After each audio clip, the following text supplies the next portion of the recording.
Nous allons débuter notre travail par la création des classes. Allez, donc maintenant, nous allons créer nos classes. Donc là, ici, on a la classe animal et la classe voiture. Donc on va aller dans le fichier animal et nous allons créer notre classe animal. Donc on ouvre PHP, puis on va chercher notre mot-clé classe. Et donc on a dit ici, nous allons créer la classe animal. Alors, on va schématiser. Voilà, ce qu'on va dire, c'est que au niveau des caractéristiques de notre classe animale, on va récupérer la race de l'animal et puis le nom de l'animal. Donc là, du coup, on va créer des propriétés de visibilité privée, comme on a l'habitude de le faire, de façon à ce qu'elle ne soit pas manipulable depuis l'extérieur. Donc la première, ce serait donc private race, et pour la seconde, on a dit ce serait le nom, donc on va dire private $nom. Ensuite, ce que l'on va faire, c'est que l'idée serait de dire que lorsque l'on va instancier un nouvel objet animal, on va retourner une phrase, le nouvel animal a bien été créé. Donc du coup, ça signifie quoi? Qu'on va mettre en place une méthode magique, laquelle? Celle du constructeur. Donc de visibilité publique, sinon nous ne pourrions pas instancier un nouvel objet animal. Donc là, ici, on a dit construct. Voilà, c'est bon. Et donc on a dit quoi? Mais qu'est-ce que va faire notre constructeur? Il va faire un écho et il va dire, j'ai dit nouvel animal créé. Voilà, par exemple, peu importe, on s'en fiche, ça n'a pas une grande importance. Bon, enfin la phrase n'a pas une grande importance ici. Bon, ensuite, nous allons mettre en place des setters de façon à pouvoir alimenter nos propriétés race et nom. Donc de la même façon, la visibilité des setters sera une visibilité publique de façon à ce que l'on puisse y accéder depuis l'extérieur. Ensuite, on utilise notre mot-clé fonction. Alors pour le premier, on va l'appeler setRace. Voilà, ça me paraît être du bon sens. Et on va lui donner un paramètre $race. Et c'est ce paramètre qui va être affecté à la propriété race. Pour l'objet courant, parce que là on parle de méthode d'objet, donc pour l'objet courant, nous allons affecter à la propriété race ce que l'on reçoit en paramètre du setter, à savoir $race. Rien de bien extraordinaire. On en fait autant pour le nom. Alors ce qu'on va faire, c'est qu'on va dupliquer ici notre setter, voilà, et on va créer un setter, pareil de visibilité publique, qu'on va appeler setNom, qui va prendre en paramètre, pourquoi pas, $nom. Ce setter va venir alimenter la propriété nom pour l'objet courant et elle va lui affecter la valeur reçue en paramètre, donc en l'occurrence $nom.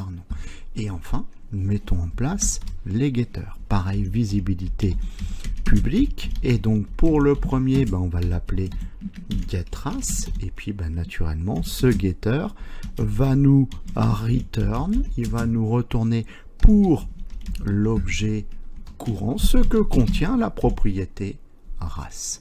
Voilà, on duplique ce getter et puis on va créer le getter getNom qui va nous retourner pour l'objet courant ce que contient la propriété nom. CTRL S. Ça, c'est fait. Donc là, ici, nous venons de créer notre classe animal. À présent, nous allons passer à la classe voiture. Donc là, ici, pareil, on va ouvrir PHP et puis c'est parti. On va chercher le mot-clé classe et on va dire voiture. Alors, pour cette classe voiture, au niveau de ses caractéristiques, on va dire, on va donner la marque de la voiture et le nom de la voiture. Donc pareil, pour nos propriétés, nous allons leur donner naturellement une visibilité privée. Donc on a dit quoi? On a dit la marque. Donc là, on va créer un premier attribut marque. On va dupliquer cette ligne et le deuxième attribut, deuxième propriété, ce sera le nom. Comme on a dit, lorsqu'on instancie un nouvel objet animal, on envoie animal créé. Quand on va instancier un nouvel objet voiture, on va dire nouvelle voiture créée. Donc du coup, pareil, on met en place un constructeur de visibilité public. Donc double underscore construct. Voilà la méthode magique constructeur qui va tourner seule au moment de l'instanciation. Donc elle va nous retourner un écho et on a dit quoi? On a dit ce serait par exemple nouvelle voiture créée. Voilà qui est fait. On n'oublie pas le point virgule. Ensuite, mettons en place des setters pour venir alimenter nos différents attributs. Donc visibilité publique pour nos setters, donc public fonction public. Attention, si j'écris pas bien public, voilà, on n'arrivera pas à invoquer le setter. Donc là ici on va l'appeler setMark. Voilà, c'est bien d'appeler les choses comme ça, ça parle tout de suite. Et puis on va lui envoyer un paramètre qu'on va appeler $mark. Ok. Qu'est-ce que va faire ce setter? Pour l'objet courant, il va venir donner à la propriété ou affecter à la propriété marque ce que reçoit le setter en paramètre, donc en l'occurrence $mark. On va dupliquer cette méthode et on va en faire autant pour le nom. Donc on va créer ici un setter qu'on va appeler setNom qui va prendre en paramètre $nom et qui va venir affecter pour l'objet courant à la propriété nom ce qui est reçu en paramètre, donc à savoir $nom. Impeccable.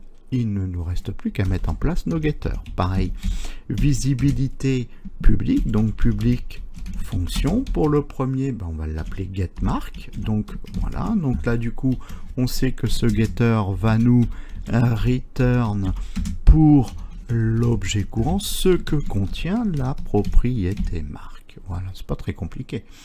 Ensuite, nous allons dupliquer ce getter et nous allons créer un autre qui va s'appeler getNom.